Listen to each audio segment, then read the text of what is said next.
2 years ago on my trip to Africa, and that year I was visiting the community, and I got invited by the community leaders to come across the street to their mosque, which they had built right across from the hospital. I prayerfully went over to that meeting with the director of the hospital, and one of our workers was our translator to Pular, which is the national language. And rather than having something that was fearful, it was a time of blessing. They first thanked me for the hospital having been built in their community, and their community is developed because of that. They thanked me for Etienne, who's the director of the hospital, and that he deals with issues with wisdom and compassion and kindness to the community, and they can testify to that, and they did to me that day. But then they presented 3 requests, and the first one had to do with water. God had blessed us with water. And they said, our community has been growing and we've outgrown the spring that's here on the hillside. We don't have enough water for our community anymore. Could you help us drill a well and put up a little tower for our community? And I thought of the verse that said, if you will offer a cup of water in his name, God will be honored by that. And I affirmed that we could do that for them.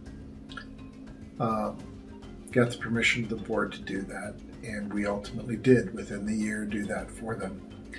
The second thing was that they would like to continue to educate their kids, and our children have been developed. You can tell the story of Fresh Rosé. Fresh Rosé is a school that really was started by the Miape missionaries, who are the Côte d'Ivoire folks who we had worked with in Côte d'Ivoire. They came over to be the hospital director and nurses, etc. at the hospital. They have children and they needed to educate them. They decided to start their own school, their own Christian school. As they did that, there were neighbors who had their own children who wanted to also have their children attend the same school. So our school grew in number from starting in the 20s to now over 320 some children that are in the school system today as of 2020. So they have done very well. 6th graders usually have to take a test at the end of their 6th grade school year. If they pass the test, they're allowed to go on into 7th grade and the ensuing years. If they don't pass, either they have to retake it or they're done with school. Our results have been extraordinarily good, and Dwight, you can give us those facts. The government pass rate in the public school is 35% will graduate from 6th grade and be able to continue their education. At our school, we are very close to 90% for the past 6 years.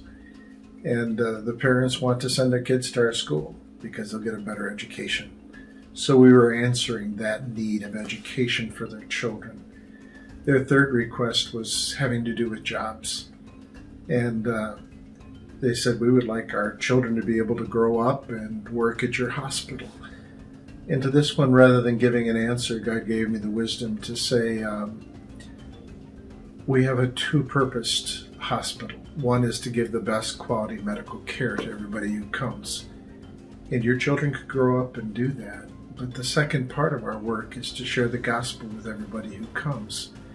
And how could your children do that unless they were believers themselves? And I didn't even answer the question. I just left it in their ballpark. But they're reflecting on that, about the reality that their kids may be coming up and learning the gospel and becoming Christians, either in the Christian school or through the health care that they're receiving. Ultimately, some of them will be employed. Some of them will not. But we want to keep our purpose of sharing the best quality medical care with the people and also sharing the gospel with them.